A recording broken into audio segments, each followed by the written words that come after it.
Hey, welcome to Hidden Secrets Revealed Live. If you have a business, this is a case study, okay? If you have a business that would like to increase your customer loyalty program, refer to the Grateful Dead, the spinoff Grateful Dead band, Dead and Company. Let's talk about it today on Hidden Secrets Revealed Live.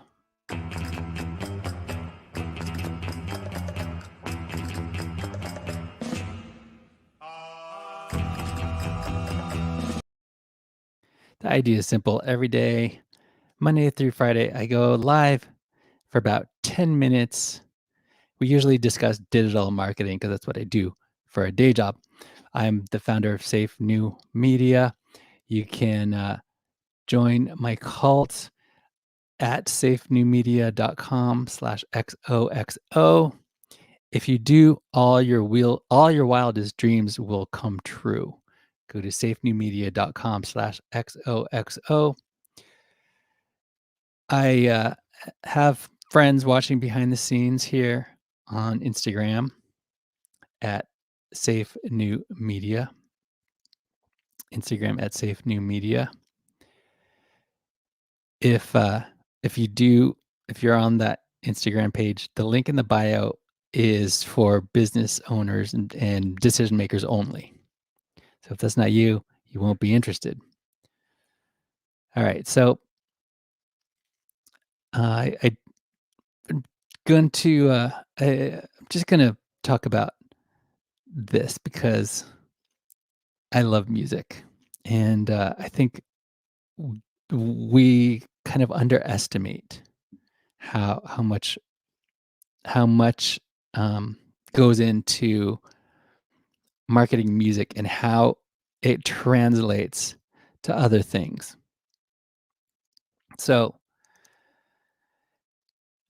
the Grateful Dead band, one of the spin-off bands, Grateful Dead, has the core members of Grateful Dead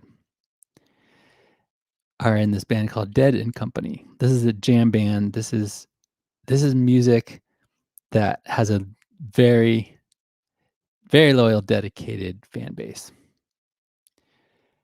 And because they have a very loyal fan base, they're not going anywhere. The This group is kind of like a super group. It has core members of the Grateful Dead, and they're they're going on tour, and they're playing shows at Red Rocks, and I think that's a big deal. I mean, I'm speaking not from personal. I'm not a Deadhead, honestly. I appreciate what they do, but you know, I don't, follow the Dead. I'm not a Deadhead. I don't smoke pot. I don't do acid. Not that they do, not that everyone who listens to the Grateful Dead is a stoner. I don't know. That's doesn't matter. It's not the point. Um the the cool thing is today, in a lot of ways, the music industry has completely changed. I it's hard to say if a jam band like the Grateful Dead, if they started today, if it would still be the same kind of trajectory. I I tend not to I don't think it would be. There are some forms of music and groups and things happen in their time, and you can't replicate it. Like in the 60s, is a different time. I just know because I'm not a boomer. I'm Gen X, so I get my information from my parents' generation, and and there's you would think that music that existed in the 60s would just kind of die off. But that's not the case with the with the jam band scene. I mean, pop music comes and goes. Like 60s bands that were on the radio, like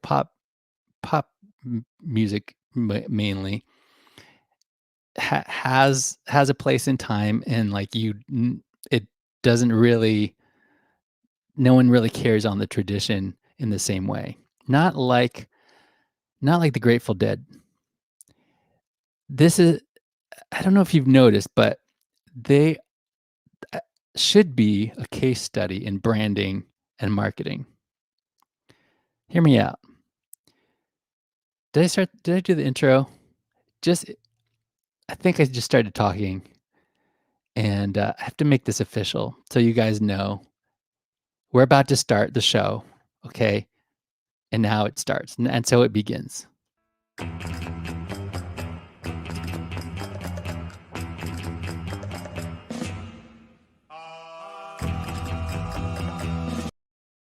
I just realized I already played the intro, so it's double whammy there. All right. Anyway, you're watching Hidden Secrets Revealed live. That's why I played that intro twice. I did that on purpose. I meant to do that. You're watching Hidden Secrets Revealed live. I'm your host, Sean Ellen Fenn. I'm the founder of Safe New Media on Instagram. My friends watching behind the scenes, Safe New Media on Instagram. Go to safenewmedia.com/XOXO to join our cult, and all your wildest dreams will come true. Sign up for the email list. You can, if you want to, I'm going to offer you something. Now, it might be very painful. You're not going to like it because it's going to be a sacrifice. It's going to be a huge sacrifice because it's going to be a big, very big ask. So get ready, okay? I'm going to ask you in a moment, not right now, but in a moment, I'm going to ask you to do something. And here's the thing. You might not do it. There's a chance you might not do it. There's a very, very real possibility you might not do what I ask you to right now. But if you do, I will know that you are part of this community. Smash that subscribe button. Go ahead, smash that subscribe button. Click like and leave me a comment. Even if you click the don't like button, it'll at least have the I don't know, the decency to leave a comment about what you don't like, and make sure you spell my name right. All right, I'll make sure you can see it. You're watching Hidden Secrets Revealed live. Text HSRL.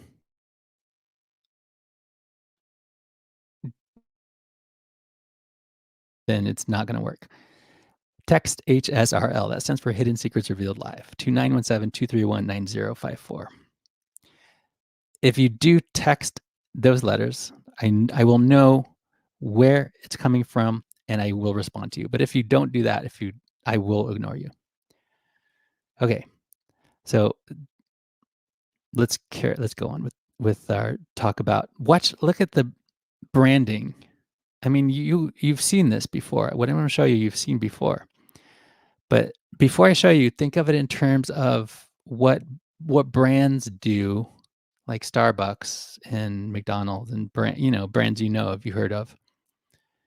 What they do, they have a symbol that represents them. So you guys have all seen this before, right? The Deadhead Bears, the Owsley Bear, the Dancing Bears. You've seen that before, right? That is branding. And this is all like they make it look easy, like natural, like they're just some guys hanging out, just some jam bands playing music. Let's keep that up. so you can see what I'm referring to.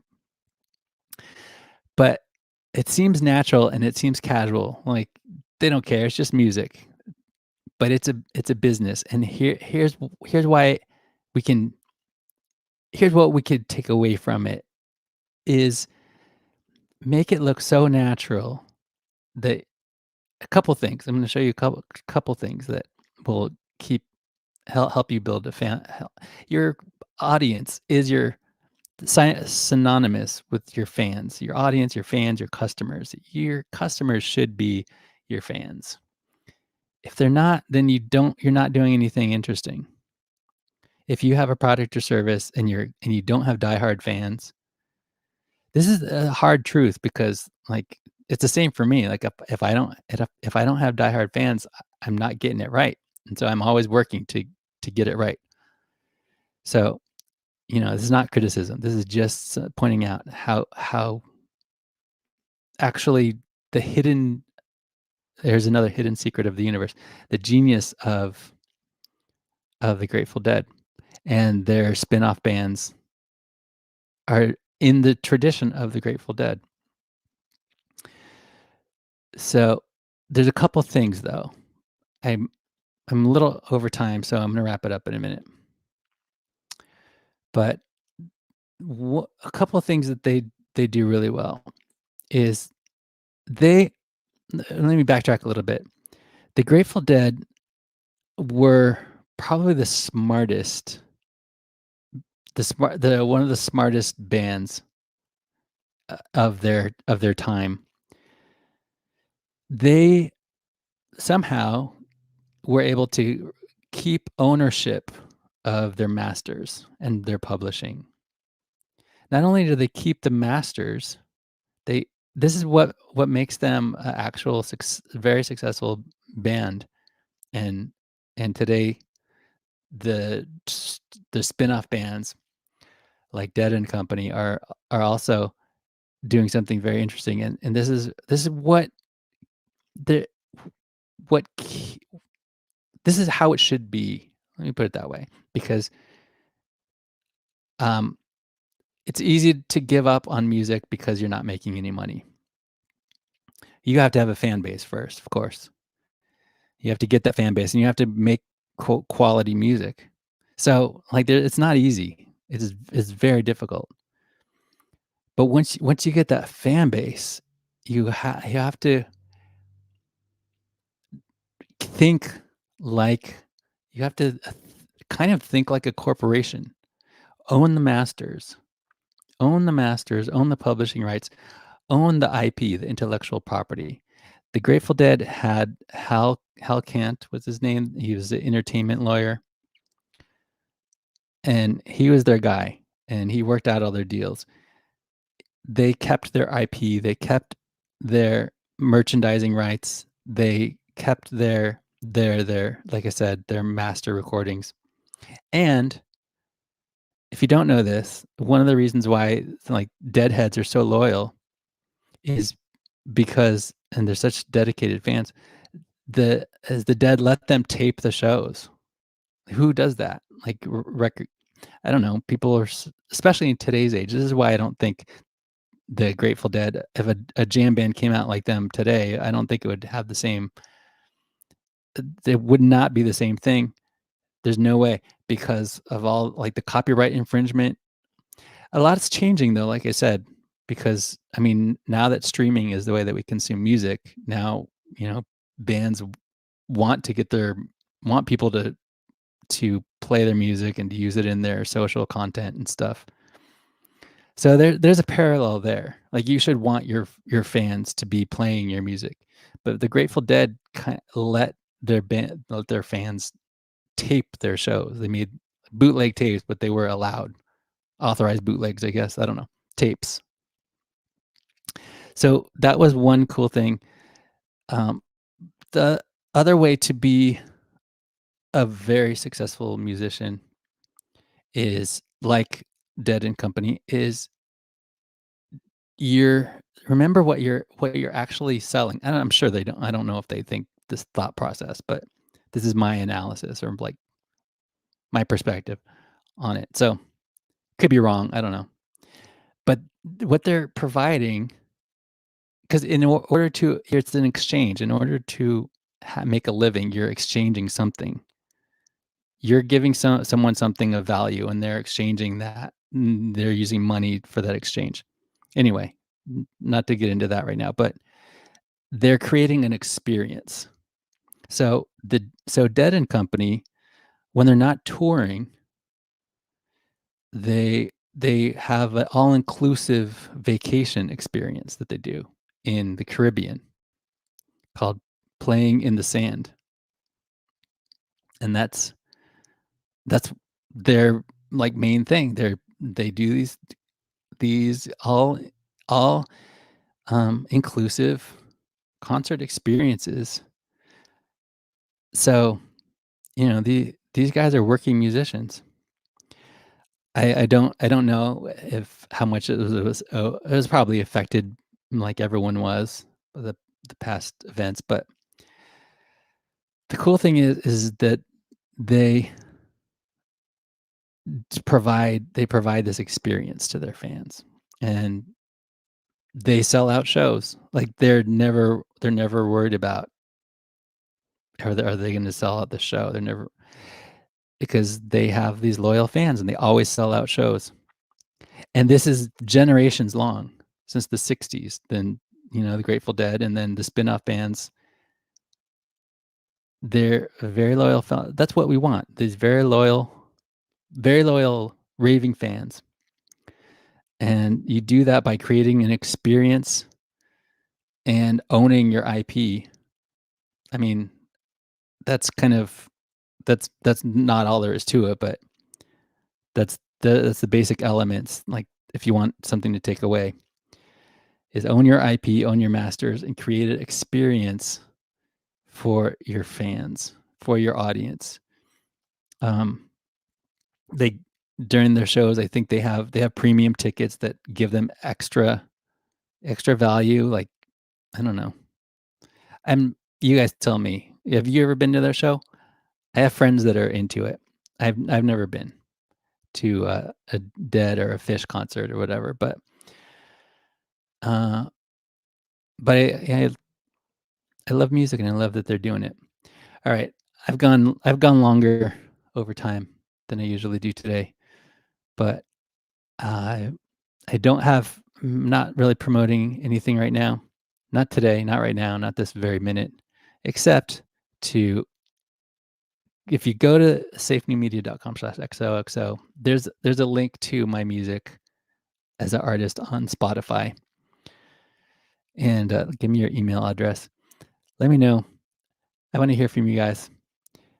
So I appreciate you, and I have spoken.